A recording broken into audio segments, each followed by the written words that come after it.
What has your pet accidentally conditioned you to do? When I go to visit my mother, I always forget about the dog's strange sense of time until I'm sitting in her living room and it happens again. We'll be in the middle of some conversation, catching up about neighbors or family gossip, the TV murmuring away in the background, and then I'll notice the shift. It's not a noise or anything obvious, just a subtle arrival. The dog appears in the doorway like she's been summoned, though she's the one doing the summoning. She doesn't come bounding in or wagging her tail. That would be too easy to interpret. No, she just exists in the room, like a shadow that wasn't there before. She'll stand in the middle of the carpet for a beat, then settle herself down somewhere within my mother's line of sight, but not in an obvious I want something way. It's a studied performance of nonchalance. I've learned the sequence now. She'll sit, curl her paws neatly, maybe look around with that air of just hanging out. She'll let 30 seconds pass. Then, without even glancing at the dog, my mother will casually check her watch. Not dramatically, just a flick of the wrist, like she's checking the time for some unrelated reason. Then she'll say it, the same phrase every time. I suppose we better think about eating, and that's it. No connection made between the dog's sudden appearance and this decision. My mother will stand, start shuffling toward the kitchen, and the dog will rise and follow, perfectly satisfied that the plan is underway. The whole thing is so smooth that if you didn't know better, you'd think my mother simply decided it was time for dinner on her own. But I've watched it happen too many times to think it's coincidence. I've tested it. Once, when the dog didn't appear, my mother didn't check her watch. We just kept chatting. When the dog eventually wandered in 15 minutes later, we were eating 20 minutes after that. The dog's not pushing for her dinner. She eats earlier in the day. She's pushing for my mother's dinner. She knows that once my mother eats, she gets her little bit of leftovers. A sliver of chicken, a piece of bread crust, maybe a spoonful of mashed potato. That's the payoff. It's almost unnerving how well she's trained her. There's no barking, no pawing, no whining,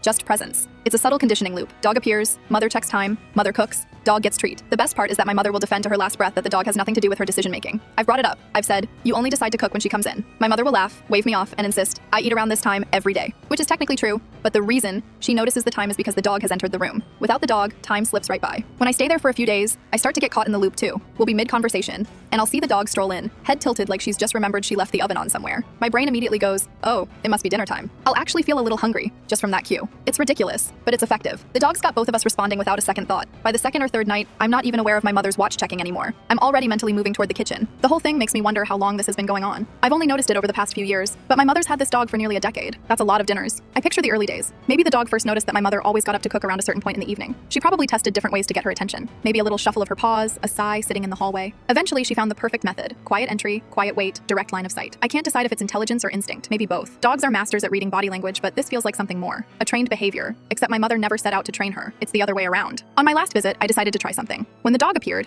instead of letting my mother notice her naturally, I made a show of leaning forward and asking the dog if she was ready for dinner. My mother laughed, said, she's already eaten, and then a few moments later checked her watch and said we should eat. The dog, satisfied, trotted after her. My attempt to disrupt the ritual didn't even make a dent. It's just part of the rhythm of the house now, a quiet, unspoken agreement between woman and dog, and I've been absorbed into it without consent or resistance. Every time I pack up to leave, I think about how, in my own home, I eat whenever I feel like it. But within a day of being here, I'm on her schedule, which is really the dog's schedule. That little sidle into the room, that quiet waiting, it's enough to make me feel like it's my own idea to eat. The scary part is how natural it feels once you've slipped into it. By the last night of my visit, the dog came in, and I didn't even glance at my watch. I just stood up and headed to the kitchen.